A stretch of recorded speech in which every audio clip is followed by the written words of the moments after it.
To be political is to be on the side of the angels. It is the correct choice. If you're not political, you are a reactionary.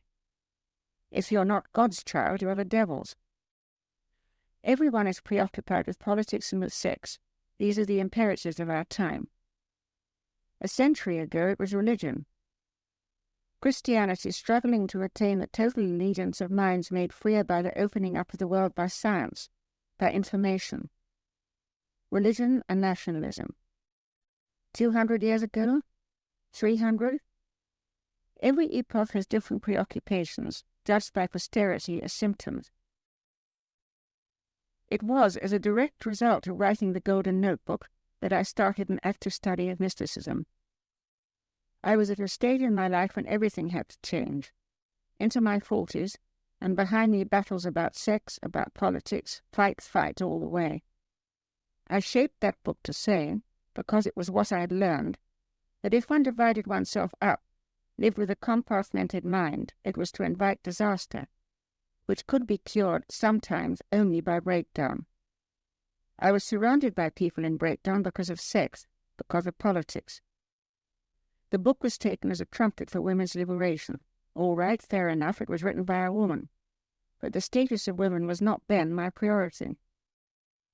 Because while I wrote that book, I was thinking about my life so hard, and in a new way, all kinds of ideas not known to me before came flooding in. When I had finished it, I knew I had either to pretend I had not had new idea, intimations, experiences, or accept that I could no longer be the same person. I am sure that a great many people, reaching this place in their lives, do close the door, do say, no, this never happened, because they cannot face being called wrong-headed, eccentric, silly. To be precise, I could no longer accept a contemporary package. This consists of materialism, socialism, or an association around the many churches of Marxism, and atheism, belief in material progress, and that the betterment of society can come only through political action. Now I see this package as pitifully meagre and empty, but it was hard to jettison because it is the current orthodoxy, which for some reason is able to see itself as fresh, original, and brave, and because I did not know how to look elsewhere. I read and I read. The various kinds of Buddhism, the yogas, Christian mysticism, Hinduism, Islam. The libraries had it all, but you must find your own way. Current education excludes nearly everything that is not part of the package. One of the results of this vacuum in our education is that a highly educated young person can be vulnerable to an encounter with a bogus cult. Even scientists are not immune. I emerged from all this study with two main ideas.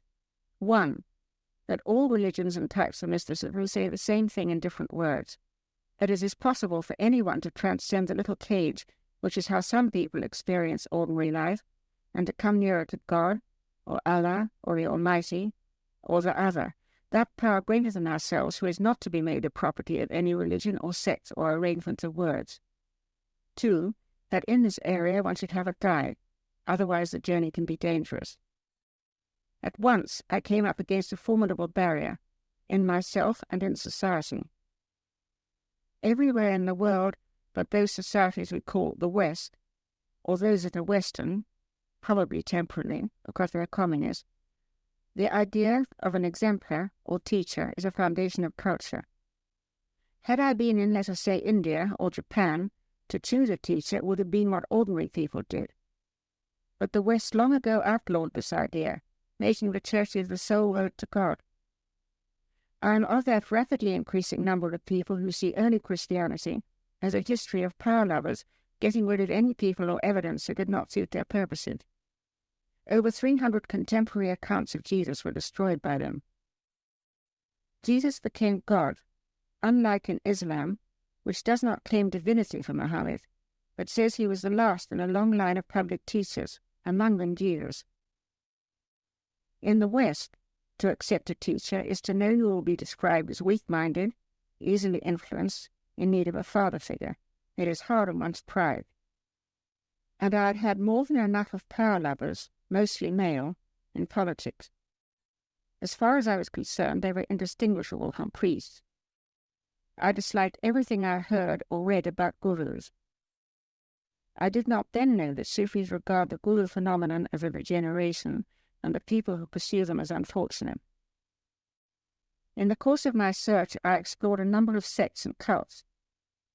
Now I see this as a useful experience. Then I was distressed and confused. So many obviously self-deluded or cynical teachers. So many people joining this or that because clearly they needed a family or tribe. So much weirdness, dottiness. Above all, these cults were all at a sharp angle to ordinary life, were cultural sidewaters. I heard about Idris Shah during my inquiries as a Sufi from Afghanistan with a sort of education that enabled him to be at home both in the East and in the West. I had found what I had read about Sufism exotic and not to my taste, but was told that my Western ideas about Sufis tended to be ill-informed, and that the situation was being made worse by charlatans claiming to be Sufi teachers. Idris Shah was genuine, in the opinion of my informants, who'd had experience of cults, sects, and various kinds of teachers. They said he was writing a book. I felt this book might turn out to be what I was looking for. You could say I had a hunch about it. The book was the Sufis. I read it feeling it was for me. I was also amazed at the robustness of its claims. I had had no idea how much Sufis had influenced the world, had helped to shape Western culture. How could I, when even an expert like Bertrand Russell could write a history of Western philosophy and never mention facts that were easily available for him to know and part of credited and respectable scholarship? But my interest was not then, is not now, primarily academic. I mention this aspect of the Sufi because I feel it will turn out to have been one of the most remarkable books published in our time, with the potential for revolutionizing several fields of study. I have friends who are historians, specialists in Eastern studies, anthropologists, sociologists, who claim their ideas are being widened by this book and others by Idris Shah. That was 20 years ago. The stages of work under a master are described in 1,000 records, so I can say that nothing has been surprising. But I can say, too, that every new stage is surprising, because the old phrases, terms, concepts come to life in contexts where you do not expect them. Here is an example. Having read the Sufi several times and thought hard, I wrote to Idris Shah asking him to take me on as a pupil. I had nothing for a long time. In my then state of mind it seemed forever. But I reflected on all the old books I had read and remembered that teachers tested potential pupils. An intriguing idea. When at last I did hear, it was the driest note, calculated to put off the most enthusiastic. And indeed, I know people who, receiving this cold response, lost interest then and there or were offended. What they had expected was to be treated as an important acquisition. It was months before I heard again. At last I saw that I was being taught, in the indirect way that is traditional, that I was approaching the subject in the wrong way. Hot enthusiasm was not needed, but something cooler, quieter, more observant. When I actually did meet Shah, after all that impatience, I missed every opportunity I was given to ask real questions, making me think about the relationship between impatience, greed, heedlessness. What strikes me now when I read about other people's journeys into the mystical is how vague and elevating it all is. Everything with Shah, on the contrary, is cool, exact, specific. If anything can be called exciting, it is the subtlety of the psychological understanding of people, groups, social development that is the age-old Sufi endowment, so much more advanced than anything we know in the West. But while this may be fascinating as an intellectual interest, to keep up with it is very hard work.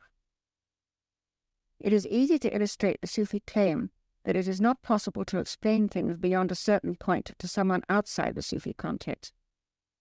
A person may ask, but what do you do? When I tell them the outside facts, the response is likely to be, but is that all?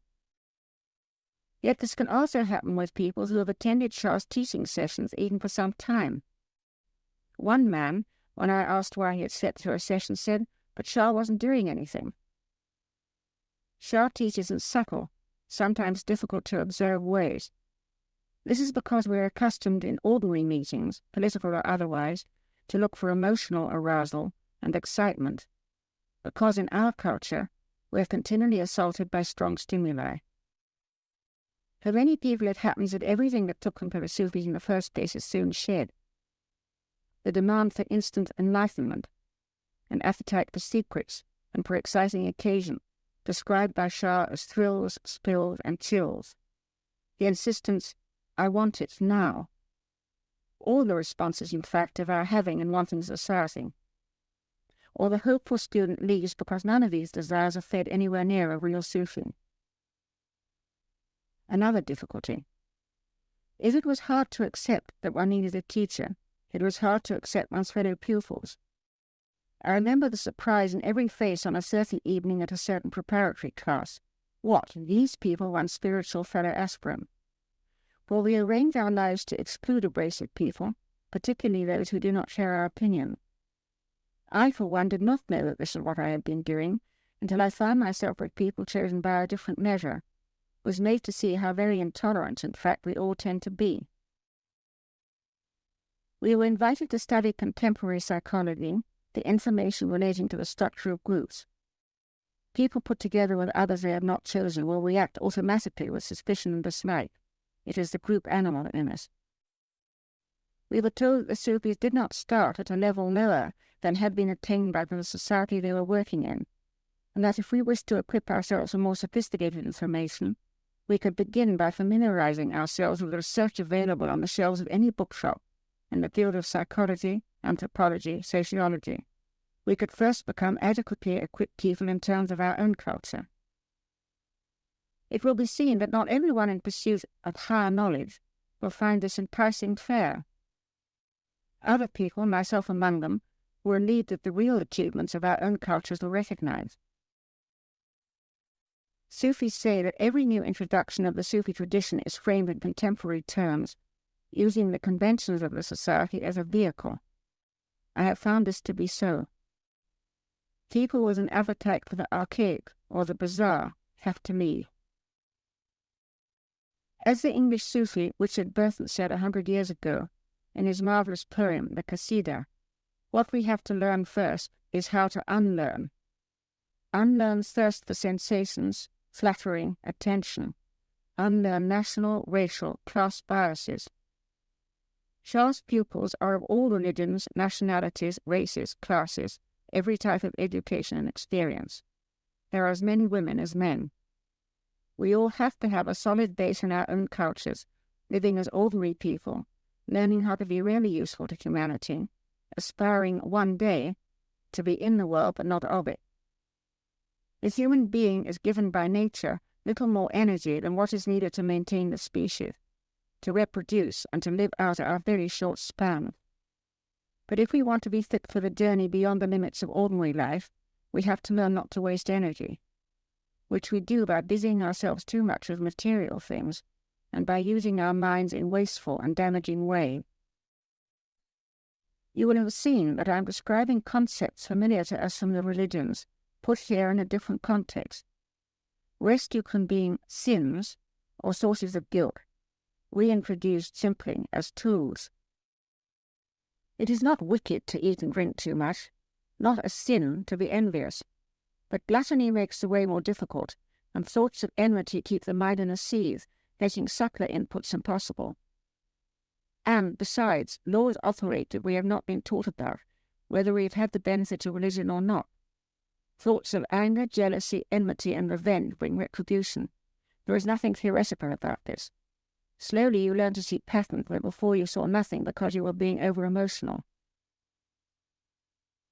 Sufis say the division between theory and practice, that is the basis of our education, is a recent, historically speaking, distortion. Learning, with them, is to experience. A Sufi school uses the processes of ordinary daily life when the pupil is ready to observe what is happening.